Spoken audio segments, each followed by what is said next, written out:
جی السلام علیکم ورحمۃ اللہ وبرکاتہ۔ الحمدللہ وکفی وسلام علی عبادہ الذین اصطفی، اما بعد اعوذ باللہ من الشیطان الرجیم، بسم اللہ الرحمن الرحیم۔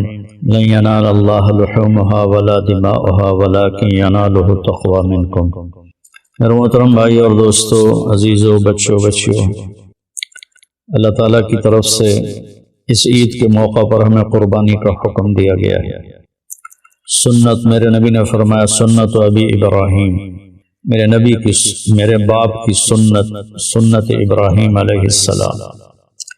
اللہ کے نبی خود، آپ کا معمول تھا اشتراک کبشین، آپ دو چھترے خریدتے تھے، سمینین موٹے ہوتے تھے، اقرنین ان کے سینگ بڑے بڑے ہوتے تھے، ملیحین وہ بڑے خوبصورت ہوتے تھے، موجوعتین وہ خصی ہوتے تھے۔ تو ایک کی قربانی کرتے تھے پوری امت کی طرف سے، آنے والی پوری امت کی طرف سے قربانی فرماتے تھے، اور ایک کرتے تھے اپنی طرف سے، اپنے گھر والوں کی طرف سے۔ ساری زندگی آپ نے دو جانور ذبح کیے، لیکن جس سال آپ نے حج کیا تو آپ نے 100 اونٹ آپ کی طرف سے ذبح کیے گئے، 63 اونٹ آپ نے اپنے ہاتھ سے ذبح کیے، اور 37 اونٹ حضرت علی رضی اللہ تعالیٰ عنہ علیہ السلام انہوں نے آپ کی طرف سے ذبح کیے، اور آپ نے فرمایا سب لے جاؤ، اور اہل مینا جو آئے وہ اس میں سے لے جائے، پکائے کھائے۔ تو چونکہ آپ کی عمر 63 برس تھی تو آپ نے 63 اونٹ ذبح کیے۔ ایک اونٹ میں 7 حصے ہوتے ہیں، ایک اونٹ 7 انسانوں کی طرف سے ہوتا ہے، تو 63 اونٹ آپ نے ذبح کیے تو کتنے 100 حصے بن گئے، جو آپ نے خود کھڑے ہو کر ایسے نحر ایسے کر کے برچھا مارنے کو کہتے ہیں۔ اور ایک عجب منظر دنیا نے دیکھا، نہ پہلے دیکھا نہ بعد میں دیکھے گی، کہ 100 اونٹ کھڑے کیے گئے، ان میں سے 5 اونٹ پہلے لائے جاتے تھے، اور ان میں سے ایک کو اللہ کے نبی کے سامنے پیش کیا جاتا تھا۔ تو اونٹ ایک دوسرے کو کاٹ رہے تھے کہ پہلے میں چلا جاؤں۔ ادھر ہم کتنی مشکل سے گراتے ہیں جانور، اور وہ باں باں کرتا ہے، لیکن اللہ کے محبوب صلی اللہ علیہ وسلم کے ہاتھوں ذبح ہونے میں وہ سبقت لے جا رہے تھے، بازی لے جا رہے تھے، اور آپس میں لڑ رہے تھے۔ ہر اونٹ کی تمنا تھی کہ میں پہلے ذبح ہو جاؤں، اور اس کے بعد 37 اونٹ حضرت علی علیہ السلام نے ذبح فرمائے، اور پھر آپ نے فرمایا کہ ان اونٹوں کا جو گوشت بنائے گا اس کو مزدوری گوشت میں سے نہ دی جائے، میں الگ سے دوں گا۔ اور پھر اپنے گھر والوں کی طرف سے اپنے گائے ذبح کی، اور پھر اس کا حضرت علی سے فرمایا کہ کوئی گوشت کے ٹکڑے لو اور دیگ میں ڈالو۔ تو اس کے بعد پھر آپ نے سر کے بال منڈائے، ناخن کٹوائے، مونچھوں کے بال کٹوائے، اور پھر اس کے بعد آپ نے غسل فرمایا، کپڑے بدلے، حضرت عائشہ نے آپ کو خوشبو لگائی۔ اس کے بعد آپ نے انتظار کیا، جب وہ پہلی دیگ جو چڑھی تھی جب وہ تیار ہو گئی تو پھر آپ نے اس میں سے گوشت، آپ اور علی رضی اللہ تعالیٰ عنہ ایک ہی برتن میں کھا رہے تھے، اور پھر آپ نے اس کا شوربہ بھی پیا، اور اس کے بعد پھر آپ اپنی اونٹنی قصوہ پر اسامہ بن زید کو پیچھے بٹھایا، اور آپ طواف زیارت کے لیے تشریف لے گئے۔ طواف زیارت میں یہ طواف آپ نے اونٹنی پر کیا، کیونکہ رش بہت زیادہ تھا، اور لوگوں کو شوق تھا کہ ہم اللہ کے نبی کو دیکھیں۔ بہت سے لوگ پہلی دفعہ دیکھ رہے تھے۔ پھر آپ نے اونٹنی پہ سوار ہو کر وہ طواف کیا، اور آپ کے ہاتھ میں ایک چھڑی سی تھی، جب آپ اس پر حجر اسود پر آتے تو یوں اشارہ کر کے اس کو ایسے استلام کر لیتے تھے۔ تو یہ اللہ کے نبی نے فرمایا کہ تیبو بہا انفسکم، قربانی کرو اور خوشی سے کرو۔ تو کچھ لوگ کہتے ہیں کہ اس کا کیا فائدہ، غریبوں کو دے دیا جائے۔ تو ہمیں تو اپنے نبی سے لینا ہے درس اور سبق۔ آپ کے زمانے میں تو بہت غربت تھی، تو 100 اونٹ کتنے ہزاروں درم کے بنتے ہوں گے وہ آپ غریبوں میں بانٹ دیتے، تو یہ اس طرح تقابل نہیں کرنا چاہیے، یہ بہت بڑی نادانی کی بات ہے۔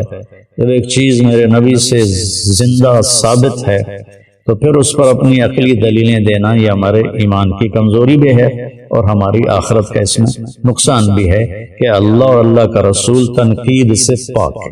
نہ کہ مجھ پہ تنقید کریں، کسی اور پہ تنقید کریں، وہ جائز ہے۔ تو اور جو روح قربانی ہے وہ ہے اصل جب ہم جانور پہ چھری پھیرتے ہیں تو یہ ایک پہچان ہے کہ میں اپنے غلط جذبات پہ چھری پھیر رہا ہوں۔ میں اس چھری پھیرنے کے بعد جھوٹ پہ چھری پھیر رہا ہوں، بے ایمانی پہ چھری پھیر رہا ہوں، فحاشی پہ چھری پھیر رہا ہوں۔ ہر گندے برے گناہ سے میں بچنے کے لیے اپنے نفس پہ چھری پھیر رہا ہوں۔ اور اس کی ابتدا 4000 سال پہلے حضرت ابراہیم علیہ السلام سے ہوئی، جب اللہ تعالیٰ نے ان سے اتنی بڑی قربانی لی کہ 20-22 سال کی عمر میں شادی ہوئی ہوگی، 84 سال کی عمر میں اللہ نے آپ کو بیٹا دیا حضرت ہاجرہ سے، جو شہزادی تھیں، مصر کے بادشاہ کی بیٹی تھی، بعض کہتے ہیں باندی تھی۔ تو جب وہ پیدا ہو گئے تو اللہ تعالیٰ نے کہا کہ اس کو اپنے سے دور کر دو۔ کہا کدھر کر دو؟ کہا جا میں کہوں۔ کہنے کہ مجھے تو پتہ نہیں آپ کہاں کہہ رہے ہیں۔ تو اللہ تعالیٰ نے فرمایا کہ جبریل تمہیں راستہ بتائے گا۔ جبریل انسانی شکل میں آئے اور اونٹنی پر سوار ہو کر آگے چلے۔ پچھلی اونٹنی پر حضرت ہاجرہ، اسماعیل علیہ السلام اور ابراہیم علیہ السلام، کہ کوئی 1 مہینے کا سفر تھا جو 1 سیکنڈ میں جبریل یوں پکڑ کے وہاں پہنچا سکتے تھے، لیکن اسباب کی دنیا اور مشقت اور امتحان یہ ساری چیزیں مطلوب تھیں، تو وہ سارا سنگ لاخ سفر، مکہ کے کالے پہاڑ، بہت شروع میں جب عمر پر گیا 84 میں، تو بلڈنگیں نہیں تھیں، چھوٹے عمارتیں تھیں، تو اس کے پہاڑوں کو دیکھ کے ایک ہیبت طاری ہوتی تھی۔ اور 4000 سال پہلے جب وہاں کچھ بھی نہیں تھا اور 4 پہاڑ یوں، 2 یوں اور 2 یوں، اور اس کے بیچ میں ایک وادی، جب وہاں پہنچے تو جبریل نے کہا اپنی بیگم اور بچے کو یہاں اتار دے۔ تو آگ میں ڈالے گئے تو کچھ نہیں بولے، جب یہاں انہوں نے کہا تو کہنے لگے یہاں ڈال دوں، یہاں تو کچھ بھی نہیں ہے، یہاں تو کچھ بھی نہیں ہے۔ کہ اللہ چاہتے ہیں کہ یہاں اللہ کا گھر بنے اور اس بچے سے اللہ کا آخری نبی پیدا ہو۔ تو جتنی بڑی بلڈنگ بنتی ہے اتنی گہری بنیاد کھودی جاتی ہے۔ تو آخری نبی کو پیدا کرنا تھا اس بچے کی نسل سے، تو بڑی گہری قربانی لی گئی، بہت بڑی قربانی لی گئی۔ جب ابراہیم علیہ السلام دونوں کو چھوڑ کر واپس ہوئے، حضرت ہاجرہ حیران پریشان کہ جنگل بیابان، نہ پانی، نہ سایہ، نہ انسان، حتیٰ کہ پرندے بھی کوئی نہیں۔ کہنے کہ مجھے کہاں چھوڑ کے جا رہے ہو؟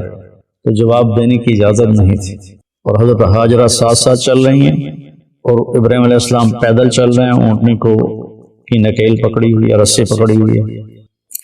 چلتے چلتے چلتے چلتے کوئی 3 کلومیٹر پہاڑ اونچے نیچے اونچے نیچے۔ تو آج کل جہاں اس کے زمزم کے ڈیلیوری کے لیے ایک بہت بڑا سسٹم لگایا ہوا ہے، جب وہاں پہنچے تو حضرت ہاجرہ کو خیال آیا یہ نبی ہیں، تو وہ روک کر کہنے لگی اللہ امرک، کیا اللہ نے کہا ہے؟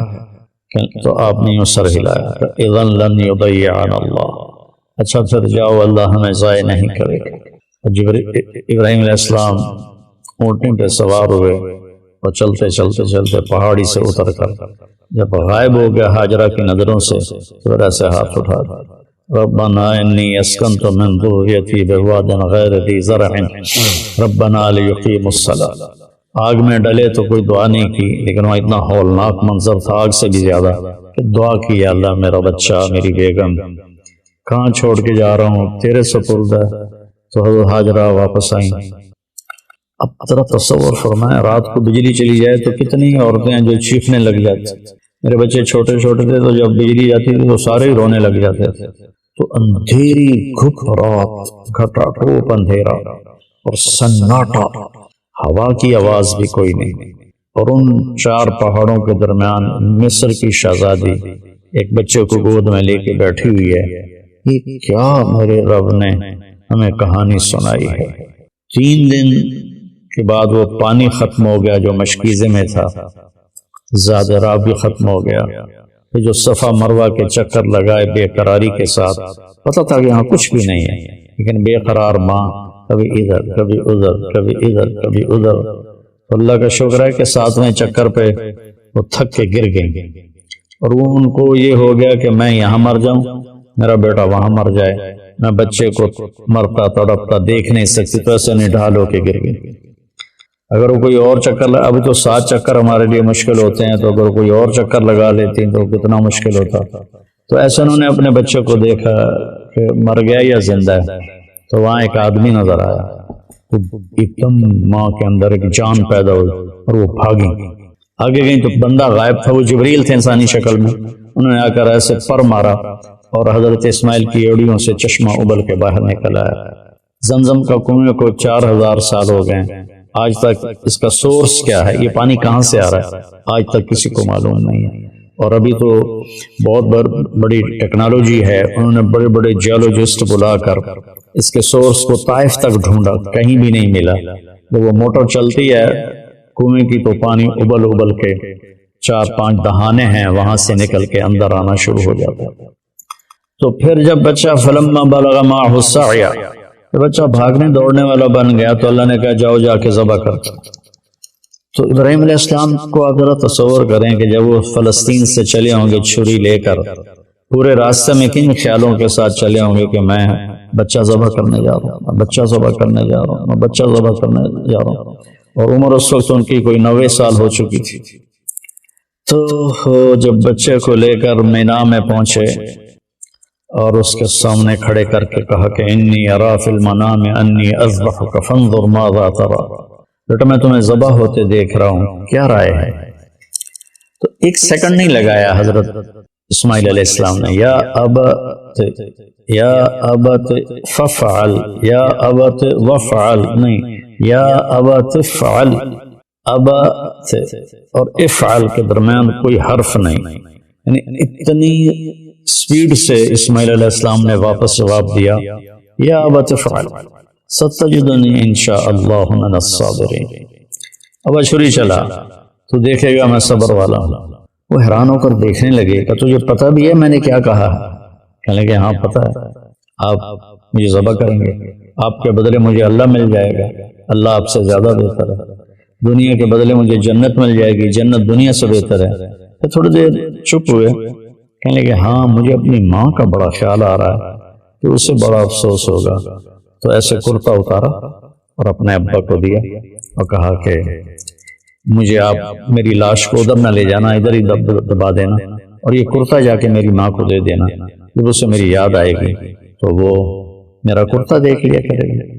اور بچے نے کہا کہ میرے ہاتھ پاؤں باندھ کے مجھے الٹا لٹاؤ اور نیچے سے چھری چلاؤ تاکہ تمہاری نظریں میرے اوپر پڑیں تو ہاتھ نہ کانپ جائے۔ یہ 6-7 سال کے معصوم بچے نے اتنے بڑے نبی کو نصیحت کر رہا۔ فلما اسلم وتلہ للجبین، جب ابراہیم علیہ السلام نے آپ کو اونٹھا لٹایا اور اپنا گوڈا ان کے کمر پہ رکھا اور سر کے بال پکڑ کے سر یہاں اٹھایا، ایک ہاتھ میں چھری ایک ہاتھ میں سر کے بال، اور یوں آسمان کو دیکھا، یا اللہ تو مجھ سے ناراض ہو گیا ہے کہ اسماعیل کی محبت میرے دل میں زیادہ پیدا ہو گئی ہے، یا کوئی امتحان ہے یہ تو مجھ سے لینا چاہتا ہے؟ یا اللہ میں ہر حال میں تجھ سے راضی ہوں، میں سے تیرا نام پہ قربان کرتا ہوں۔ اور چھری چلا، چھری تو اللہ کے حکم کے تابع تھی، اللہ نے اس کو کاٹنے سے روک دیا، نہ گردن میں کوئی لوہے کا ٹکڑا آیا نہ چھری کون تھی، بس اللہ کا امر تھا، نہیں چلی، 1 دفعہ 2 دفعہ 3 دفعہ، آخر اٹھے اور چھری کو تیز کیا، تیز کر کے جب آئے تو پھر اللہ نے کہا جبریل پہنچا۔ سبحان اللہ، کیا بیٹا ہے کیا باپ ہے، کن لوگوں کی ہم پیروی کرتے ہیں، نام لیتے ہیں، کیا ہمارے اعمال ہیں۔ ہم ایک دوسرے پر چھری چلانے میں تو بڑے تیز ہیں، لیکن اپنی خواہشات پر چھری چلانا یہ پورا دیس الا ماشاء اللہ خالی پڑا ہوا۔ تو جب انہوں نے پٹی کھولی تو سامنے وہ چھترا ذبح تھا اور جبریل اور اسماعیل علیہ السلام کھڑے تھے۔ اس میں فلسفہ یہ تھا کہ اللہ کی حکم کے سامنے جان دینی پڑے دے دو، اولاد دینی پڑے دے دو، مال دینا پڑے دے دو، لیکن اللہ کو ناراض نہ کرو۔ اس کے بدلے میں اللہ ایک بہت عالی شان ہمیشہ کی زندگی نصیب فرمائے گا، جس کے بارے میں اللہ فرماتا ہے فَلَا تَعْلَمُ نَفْسٌ مَا أُخْفِيَ لَهُم مِّن قُرَّةِ أَعْيُنٍ جَزَاءً بِمَا كَانُوا يَعْمَلُونَ، کہ میرے بندو تمہیں پتہ لگ ہی نہیں سکتا تمہاری آنکھوں کی ٹھنڈک کے لیے میں نے کیا سامان تیار کیا ہوا ہے۔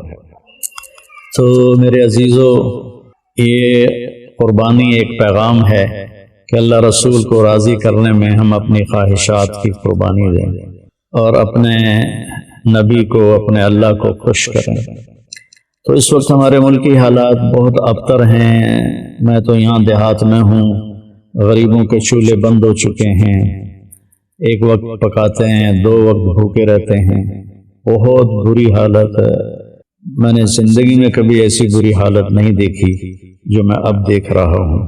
میں یہاں شکر ہے ایک فاؤنڈیشن بنائی ہے اور ویلفیئر کا کام کرتا ہوں، لیکن ہم عاجز آ گئے ہیں، اتنے سائل ہیں کہ میرے پاس محدود وسائل ہیں، میں بے بس ہو گیا ہوں۔ تو میری سب سے گزارش ہے کہ اپنے اللہ کی طرف رجوع کر اپنے اللہ سے مانگیں کہ یا اللہ ہمارے اوپر آئی ہوئی یہ سختی دور فرما دے اور ہم سے راضی ہو جائے۔ جن گناہوں کی وجہ سے یا اللہ تو ناراض ہوا اور میرا دیس ایک جنگل بن گیا، یا اللہ تو ہم سب کے وہ گناہ معاف فرما۔ اس میں بھی مجرم ہوں اور 22 کروڑ عوام بشمول حکومت سب جتنے محکمے ہیں، ہم سارے اس میں مجرم ہیں کہ ہم نے اس چھوٹی سی دنیا اور چند دن کی زندگی کے پیچھے اپنے اللہ کو بھی ناراض کیا ہوا ہے، اپنے رسول کو بھی ناراض کیا ہوا ہے، اپنی قبر کو بھی آگ سے بھرا ہوا ہے اور اپنے حشر کو بھی تباہی سے ہم نے بھرا ہوا ہے۔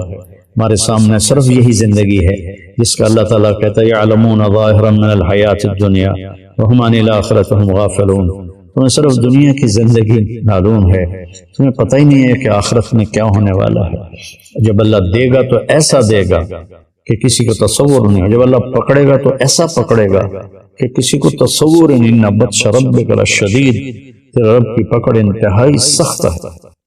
میرے نبی نے فرمایا جہنم سے ایک ڈول پانی نکال کے 7 سمندر میں ڈالو تو 7 سمندر ابل جائیں گے، تو اس پانی کا ٹیمپریچر کیا ہوگا؟ اور دوسری طرف فرمایا کہ جنت سے ایک نوخن کے برابر کسی چیز کو یوں کر کے زمین پہ رکھ دو تو ساری کائنات وہ خوشبو سے بھر جائے گی اور روشن ہو جائے گی۔ تو دینا بھی بڑے اعلیٰ طریقے کا ہے، پکڑنا بھی اس کا بہت خوفناک ہے۔ بھائی ہر آدمی اپنے نفس کو، اپنے آپ کو جانتا ہے کہ وہ صحیح کر رہا ہے یا غلط کر رہا ہے۔ اگر ہم غلط کر رہے ہیں تو توبہ کریں، صحیح کر رہے ہیں تو شکر ادا کریں، اور ایک دوسرے پر کیچڑ اچھالنے کی بجائے ہم اللہ کی طرف رجوع کریں، مسجدوں کو بھریں، توبہ کریں، جھوٹ سے، زنا سے، شراب سے، بے ایمانی سے، دھوکہ سے، فراڈ سے، فریب سے، قتل سے، حرام کھانے سے ہم توبہ کریں تو اللہ کی رحمت ہماری طرف متوجہ ہوگی اور اللہ تبارک و تعالی ہمارے حالات بہتر کر دے گا۔ اللہ نے ہمیں طریقہ بتایا وَلَوْ أَنَّ أَهْلَ الْقُرَىٰ آمَنُوا وَاتَّقَوْا لَفَتَحْنَا عَلَيْهِمْ بَرَكَاتٍ مِّنَ السَّمَاءِ وَالْأَرْضِ۔ اگر یہ شہر کے لوگ ایمان لے آئیں اور تقوی اختیار کریں تو زمین آسمان کی برکتوں کے دروازے میں کھول دوں گا۔ تو اہل القرآ کی جگہ میں کہہ دوں وَلَوْ أَنَّ أَهْلَ پاکستان، اگر پاکستان والے اپنا ایمان مضبوط کریں اور گناہوں سے بچیں تو اللہ تعالیٰ کہتا ہے میں زمین آسمان کی برکتوں کے دروازے کھول دوں گا۔ تو بھائیو، مصیبت کو ٹالنے کا راستہ ایک دوسرے کو برا بھلا کہنا نہیں ہے، مصیبت کو ٹالنے کا راستہ اللہ کے سامنے آہوزاری کرنا ہے۔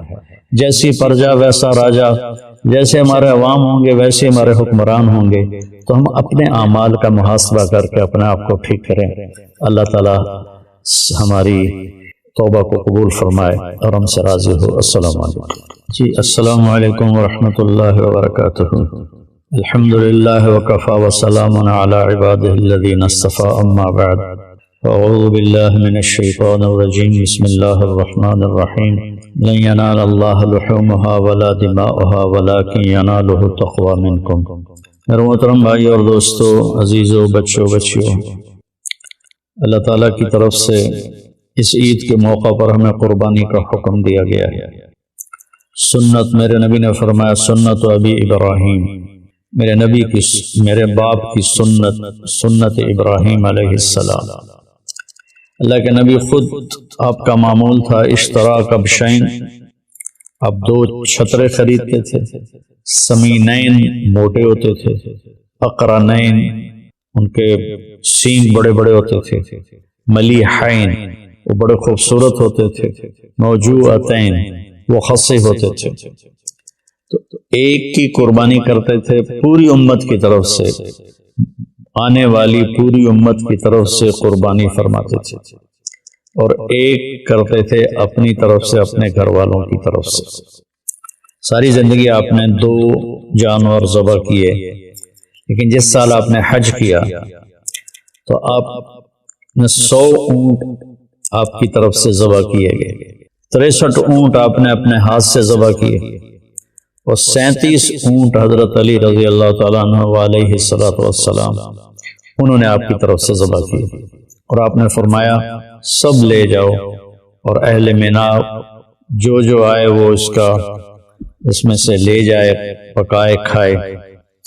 تو چونکہ آپ کی عمر 63 برس تھی تو آپ نے 63 اونٹ ذبح کیے، ایک اونٹ میں 7 حصے ہوتے، ایک اونٹ 7 انسانوں کی طرف سے ہوتا ہے، تو 63 اونٹ آپ نے ذبح کیے تو کتنے 100 حصے بن گئے جو آپ نے خود کھڑے ہو کر ایسے نحر ایسے کر کر برچھا مارنے کو کہتے ہیں۔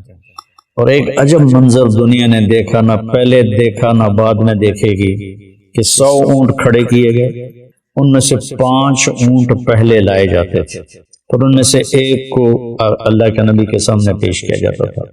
تو اونٹ ایک دوسرے کو کاٹ رہے تھے کہ پہلے میں چلا جاؤں۔ ادھر ہم کتنی مشکل سے گراتے ہیں جانور اور وہ باں باں کرتا ہے، لیکن اللہ کے محبوب صلی اللہ علیہ وسلم کے ہاتھوں ذبح ہونے میں وہ سبقت لے جا رہے تھے، بازی لے جا رہے تھے، اور آپس میں لڑ رہے تھے۔ ہر اونٹ کی تمنا تھی کہ میں پہلے ذبح ہو جاؤں، اور اس کے بعد 37 اونٹ حضرت علی علیہ السلام نے ذبح فرمائے، اور پھر آپ نے فرمایا کہ ان اونٹوں کا جو گوشت بنائے گا اس کو مزدوری گوشت میں سے نہ دی جائے، میں الگ سے دوں گا۔ اور پھر اپنے گھر والوں کی طرف سے اپنے گائے ذبح کی، اور پھر اس کا حضرت علی سے فرمایا کہ کوئی گوشت کے ٹکڑے لو اور دیگ میں ڈالو۔ تو اس کے بعد پھر آپ نے سر کے بال منڈائے، ناخن کٹوائے، مونچھوں کے بال کٹوائے، اور پھر اس کے بعد آپ نے غسل فرمایا، کپڑے بدلے، حضرت عائشہ نے آپ کو خوشبو لگائی۔ اس کے بعد آپ نے انتظار کیا، جب وہ پہلی دیگ جو چڑھی تھی جب وہ تیار ہو گئی تو پھر آپ نے اس میں سے گوشت، آپ اور علی رضی اللہ تعالیٰ عنہ ایک ہی برتن میں کھا رہے تھے، اور پھر آپ نے اس کا شوربہ بھی پیا، اور اس کے بعد پھر آپ اپنی اونٹنی قصواء پر اسامہ بن زید کو پیچھے بٹھایا، اور آپ طواف زیارت کے لیے تشریف لے گئے۔ طواف زیارت میں یہ طواف آپ نے اونٹنی پر کیا، کیونکہ رش بہت زیادہ تھا اور لوگوں کو شوق تھا کہ ہم اللہ کے نبی کو دیکھیں، بہت سے لوگ پہلی دفعہ دیکھ رہے تھے۔ پھر آپ نے اونٹنی پہ سوار ہو کر وہ طواف کیا، اور آپ کے ہاتھ میں ایک چھڑی سی تھی، جب آپ اس پر حجر اسود پر آتے تو یوں اشارہ کر کے اس کو ایسے استلام کر لیتے تھے۔ تو یہ اللہ کے نبی نے فرمایا کہ تیبو بہا انفسکم، قربانی کرو اور خوشی سے کرو۔ تو کچھ لوگ کہتے ہیں کہ اس کا کیا فائدہ، غریبوں کو دے دیا جائے، تو ہمیں تو اپنے نبی سے لینا ہے درس اور سبق۔ آپ کے زمانے میں تو بہت غربت تھی، تو 100 اونٹ کتنے ہزاروں درم کے بنتے ہوں گے، وہ آپ غریبوں میں بانٹ دیتے۔ تو یہ اس طرح تقابل نہیں کرنا چاہیے، یہ بہت بڑی نادانی کی بات ہے۔ جب ایک چیز میرے نبی سے زندہ ثابت ہے تو پھر اس پر اپنی عقلی دلیلیں دینا یہ ہمارے ایمان کی کمزوری بھی ہے، اور ہماری آخرت کا اس میں نقصان بھی ہے کہ اللہ اور اللہ کا رسول تنقید سے پاک ہے۔ نہ کہ مجھ پہ تنقید کریں، کسی اور پہ تنقید کریں، وہ جائز ہے۔ تو اور جو روح قربانی ہے وہ ہے اصل جب ہم جانور پہ چھری پھیرتے ہیں تو یہ ایک پہچان ہے کہ میں اپنے غلط جذبات پہ چھری پھیر رہا ہوں. میں اس چھری پھیرنے کے بعد جھوٹ پہ چھری پھیر رہا ہوں، بے ایمانی پہ چھری پھیر رہا ہوں، فحاشی پہ چھری پھیر رہا ہوں. ہر گندے برے گناہ سے میں بچنے کے لیے اپنے نفس پہ چھری پھیر رہا ہوں. اور اس کی ابتدا 4000 سال پہلے حضرت ابراہیم علیہ السلام سے ہوئی، جب اللہ تعالیٰ نے ان سے اتنی بڑی قربانی لی کہ 20-22 سال کی عمر میں شادی ہوئی ہوگی، 84 سال کی عمر میں اللہ نے آپ کو بیٹا دیا حضرت ہاجرہ سے. یہ وہ شہزادی تھیں، مصر کے بادشاہ کی بیٹی تھی، بعض کہتے ہیں باندی تھی. تو جب وہ پیدا ہو گئے تو اللہ تعالیٰ نے کہا کہ اس کو اپنے سے دور کر دو. کہا کدھر کر دو؟ کہا جا میں کہوں. کہنے کہ مجھے تو پتہ نہیں آپ کہاں کہہ رہے ہیں. تو اللہ تعالیٰ نے فرمایا کہ جبریل تمہیں راستہ بتائے گا. جبریل انسانی شکل میں آئے اور اونٹنی پر سوار ہو کر آگے چلے. پچھلی اونٹنی پر حضرت ہاجرہ، اسماعیل علیہ السلام اور ابراہیم علیہ السلام.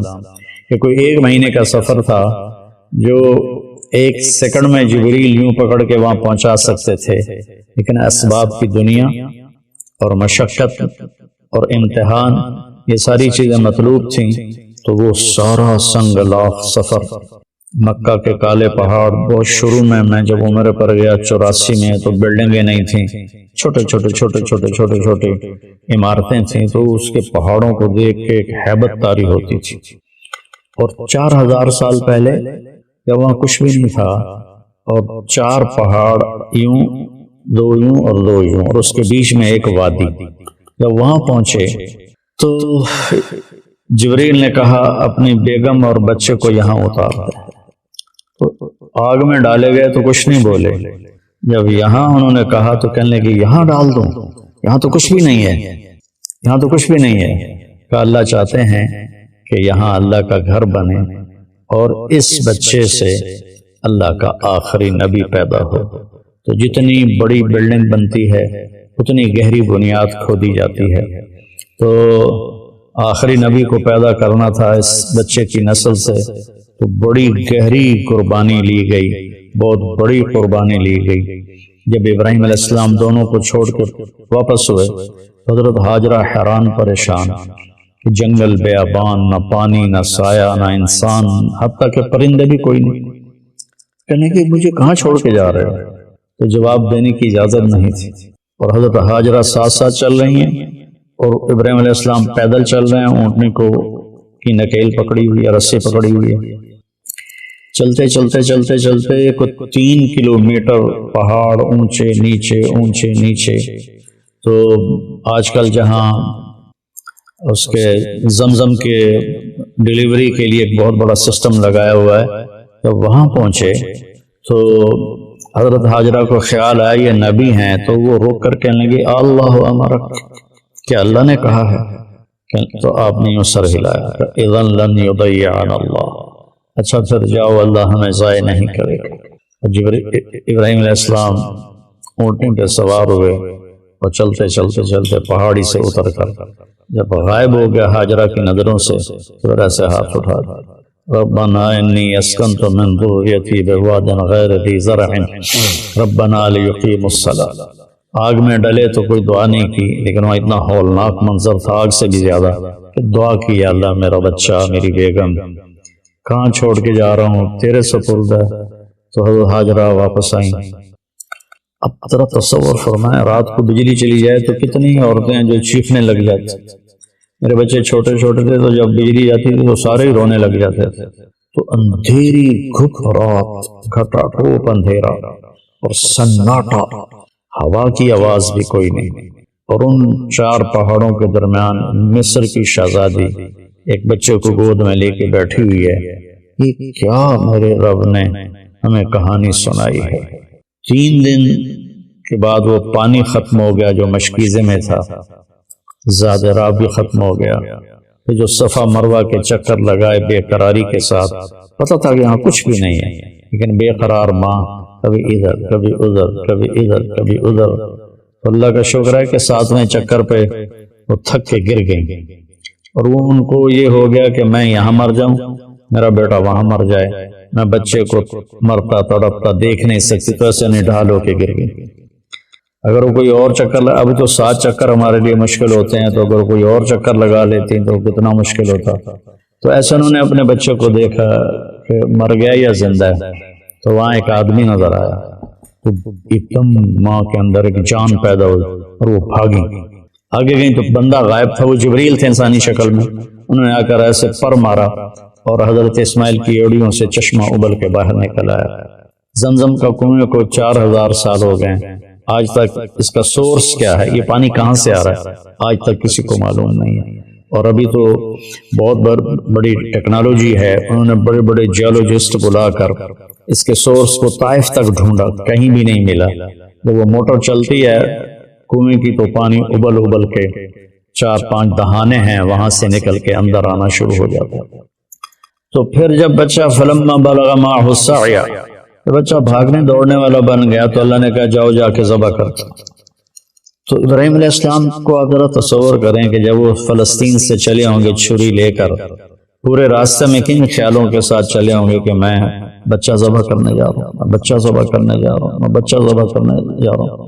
اور عمر اس وقت ان کی کوئی 90 سال ہو چکی تھی۔ تو جب بچے کو لے کر مینا میں پہنچے اور اس کے سامنے کھڑے کر کے کہا کہ انی ارا فی المنام انی اذبحک فانظر ماذا ترى، بیٹا میں تمہیں ذبح ہوتے دیکھ رہا ہوں، کیا رائے ہے؟ تو 1 سیکنڈ نہیں لگایا حضرت اسماعیل علیہ السلام نے، یا ابت ففعل، یا ابت وفعل نہیں، یا ابت فعل، ابت اور افعل کے درمیان کوئی حرف نہیں، یعنی اتنی سپیڈ سے اسماعیل علیہ السلام نے واپس جواب دیا، یا ابت فعل ستجدنی انشاء اللہ من الصابرین۔ اب چھری چلا تو دیکھے گا میں صبر والا ہوں۔ وہ حیران ہو کر دیکھنے لگے کہ تجھے پتہ بھی ہے میں نے کیا کہا ہے؟ کہنے لگے ہاں پتہ ہے، آپ مجھے ذبح کریں گے، آپ کے بدلے مجھے اللہ مل جائے گا، اللہ آپ سے زیادہ بہتر ہے، دنیا کے بدلے مجھے جنت مل جائے گی، جنت دنیا سے بہتر ہے۔ پھر تھوڑی دیر چپ ہوئے، کہنے لگے ہاں مجھے اپنی ماں کا بڑا خیال آ رہا ہے کہ اسے بڑا افسوس ہوگا۔ تو ایسے کرتا اتارا اور اپنے ابا کو دیا اور کہا کہ مجھے آپ میری لاش کو ادھر نہ لے جانا، ادھر ہی دبا دینا، اور یہ کرتا جا کے میری ماں کو دے دینا، جب اسے میری یاد آئے گی تو وہ میرا کرتا دیکھ لیا کرے گی۔ اور بچے نے کہا کہ میرے ہاتھ پاؤں باندھ کے مجھے الٹا لٹاؤ اور نیچے سے چھری چلاؤ تاکہ تمہاری نظریں میرے اوپر پڑیں تو ہاتھ نہ کانپ جائے۔ یہ 6-7 سال کے معصوم بچے نے اتنے بڑے نبی کو نصیحت کر رہا۔ فلما اسلم وتلہ للجبین، جب ابراہیم علیہ السلام نے آپ کو اونٹھا لٹایا اور اپنا گوڈا ان کے کمر پہ رکھا اور سر کے بال پکڑ کے سر یہاں اٹھایا، ایک ہاتھ میں چھری ایک ہاتھ میں سر کے بال، اور یوں آسمان کو دیکھا، یا اللہ تو مجھ سے ناراض ہو گیا ہے کہ اسماعیل کی محبت میرے دل میں زیادہ پیدا ہو گئی ہے، یا کوئی امتحان ہے یہ تو مجھ سے لینا چاہتا ہے، یا اللہ میں ہر حال میں تجھ سے راضی ہوں، میں سے تیرا نام پہ قربان کرتا ہوں۔ اور چھری چلا دی۔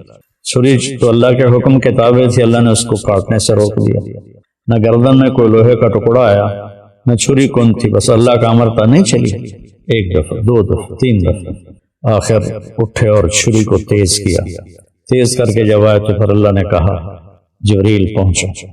سبحان اللہ، کیا بیٹا ہے کیا باپ ہے، کن لوگوں کی ہم پیروی کرتے ہیں، نام لیتے ہیں، کیا ہمارے اعمال ہیں۔ ہم ایک دوسرے پر چھری چلانے میں تو بڑے تیز ہیں، لیکن اپنی خواہشات پر چھری چلانا یہ پورا دیس الا ماشاء اللہ خالی پڑا ہوا۔ تو جب انہوں نے پٹی کھولی تو سامنے وہ چھترا ذبح تھا اور جبریل اور اسماعیل علیہ السلام کھڑے تھے۔ اس میں فلسفہ یہ تھا کہ اللہ کے حکم کے سامنے جان دینی پڑے دے دو، اولاد دینی پڑے دے دو، مال دینا پڑے دے دو، لیکن اللہ کو ناراض نہ کرو۔ اس کے بدلے میں اللہ ایک بہت عالی شان ہمیشہ کی زندگی نصیب فرمائے گا، جس کے بارے میں اللہ فرماتا ہے فَلَا تَعْلَمُ نَفْسٌ مَا أُخْفِيَ لَهُم مِّن قُرَّةِ أَعْيُنٍ جَزَاءً بِمَا كَانُوا يَعْمَلُونَ، کہ میرے بندو تمہیں پتہ لگ ہی نہیں سکتا تمہاری آنکھوں کی ٹھنڈک کے لیے میں نے کیا سامان تیار کیا ہوا ہے۔ تو میرے عزیزو، یہ قربانی ایک پیغام ہے کہ اللہ رسول کو راضی کرنے میں ہم اپنی خواہشات کی قربانی دیں اور اپنے نبی کو، اپنے اللہ کو خوش کریں۔ تو اس وقت ہمارے ملک کی حالات بہت ابتر ہیں۔ میں تو یہاں دیہات میں ہوں، غریبوں کے چولہے بند ہو چکے ہیں، ایک وقت پکاتے ہیں، 2 وقت بھوکے رہتے ہیں، بہت بری حالت ہے۔ میں نے زندگی میں کبھی ایسی بری حالت نہیں دیکھی جو میں اب دیکھ رہا ہوں۔ میں یہاں شکر ہے ایک فاؤنڈیشن بنائی ہے اور ویلفیئر کا کام کرتا ہوں، لیکن ہم عاجز آ گئے ہیں، اتنے سائل ہیں کہ میرے پاس محدود وسائل ہیں، میں بے بس ہو گیا۔ تو میری سب سے گزارش ہے کہ اپنے اللہ کی طرف رجوع کریں، اپنے اللہ سے مانگیں کہ یا اللہ ہمارے اوپر آئی ہوئی یہ سخت دور فرما دے اور ہم سے راضی ہو جائے۔ جن گناہوں کی وجہ سے یا اللہ تو ناراض ہوا اور میرا دیس ایک جنگل بن گیا، یا اللہ تو ہم سب کے وہ گناہ معاف فرما۔ اس میں بھی مجرم ہوں اور 22 کروڑ عوام بشمول حکومت سب جتنے محکمے ہیں، ہم سارے اس میں مجرم ہیں کہ ہم نے اس چھوٹی سی دنیا اور چند دن کی زندگی کے پیچھے اپنے اللہ کو بھی ناراض کیا ہوا ہے، اپنے رسول کو بھی ناراض کیا ہوا ہے، اپنی قبر کو بھی آگ سے بھرا ہوا ہے اور اپنے حشر کو بھی تباہی سے ہم نے بھرا ہوا ہے۔ ہمارے سامنے صرف یہی زندگی ہے جس کا اللہ تعالیٰ کہتا ہے یعلمون ظاہرا من الحیات الدنیا وہم عن الآخرۃ ہم غافلون۔ تمہیں صرف دنیا کی زندگی معلوم ہے، تمہیں پتہ ہی نہیں ہے کہ آخرت میں کیا ہونے والا ہے۔ جب اللہ دے گا تو ایسا دے گا کہ کسی کو تصور نہیں ہو، جب اللہ پکڑے گا تو ایسا پکڑے گا کہ کسی کو تصور نہیں۔ ان بطش ربک لشدید، تیرے رب کی پکڑ انتہائی سخت ہے۔ میرے نبی نے فرمایا جہنم سے ایک ڈول پانی نکال کے 7 سمندر میں ڈالو تو 7 سمندر ابل جائیں گے، تو اس پانی کا ٹیمپریچر کیا ہوگا؟ اور دوسری طرف فرمایا کہ جنت سے ایک نوخن کے برابر کسی چیز کو یوں کر کے زمین پہ رکھ دو تو ساری کائنات وہ خوشبو سے بھر جائے گی اور روشن ہو جائے گی۔ تو دینا بھی بڑے اعلیٰ طریقے کا ہے، پکڑنا بھی اس کا بہت خوفناک ہے۔ بھائی ہر آدمی اپنے نفس کو، اپنے آپ کو جانتا ہے کہ وہ صحیح کر رہا ہے یا غلط کر رہا ہے۔ اگر ہم غلط کر رہے ہیں تو توبہ کریں، صحیح کر رہے ہیں تو شکر ادا کریں، اور ایک دوسرے پر کیچڑ اچھالنے کی بجائے ہم اللہ کی طرف رجوع کریں، مسجدوں کو بھریں، توبہ کریں، جھوٹ سے، زنا سے، شراب سے، بے ایمانی سے، دھوکہ سے، فراڈ سے، فریب سے، قتل سے، حرام کھانے سے ہم توبہ کریں تو اللہ کی رحمت ہماری طرف متوجہ ہوگی اور اللہ تبارک و تعالی ہمارے حالات بہتر کر دے گا۔ اللہ نے ہمیں طریقہ بتایا، وَلَوْ أَنَّ أَهْلَ الْقُرَىٰ آمَنُوا وَاتَّقَوْا لَفَتَحْنَا عَلَيْهِمْ بَرَكَاتٍ مِّنَ السَّمَاءِ وَالْأَرْضِ۔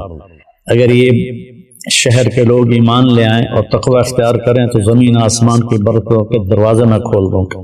تو اہل القرآ کی جگہ میں کہہ دوں وَلَوْ أَنَّ أَهْلَ پاکستان، اگر پاکستان والے اپنا ایمان مضبوط کریں اور گناہوں سے بچیں تو اللہ تعالیٰ کہتا ہے میں زمین آسمان کی برکتوں کے دروازے کھول دوں۔ تو بھائیو، مصیبت کو ٹالنے کا راستہ ایک دوسرے کو برا بھلا کہنا نہیں ہے، مصیبت کو ٹالنے کا راستہ اللہ کے سامنے آہوزاری کرنا ہے۔ جیسی پرجا ویسا راجا، جیسے ہمارے عوام ہوں گے ویسے ہمارے حکمران ہوں گے، تو ہم اپنے اعمال کا محاسبہ کر کے اپنے آپ کو ٹھیک کریں۔ اللہ تعالی ہماری توبہ کو قبول فرمائے اور ہم سے راضی ہو۔ السلام علیکم۔